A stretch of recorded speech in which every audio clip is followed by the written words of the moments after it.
I have a question called Julius Ochungi. I wanted to understand, are the member states of the UN, on track to achieve these SDGs, given that we are left with about 7 years, and perhaps what could be the challenges if they are not on track, and how can this, be accelerated? Good question. The member states are not on track. The Secretary General released the report a few months ago. I encourage you all to read it.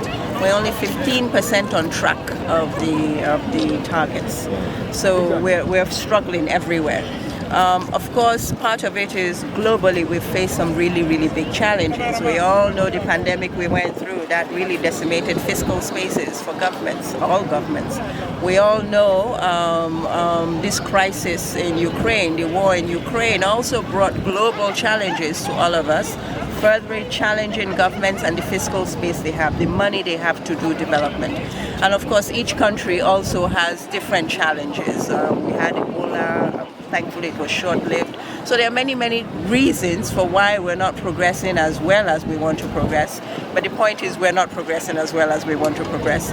Recently, I think the Community of Nations met in New York, and they all discussed how they're going to accelerate progress in their countries. Uganda was there also. Uganda talked about how it plans to accelerate progress.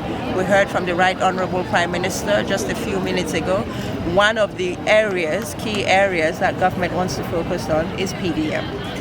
PDM, I think, if really well implemented, can really deliver a lot of good. Lifting 39% or 38%, depending on who is speaking, into the money economy is huge. It will have massive ripple effects across the SDGs, across, not just poverty, but also in health, education, etc.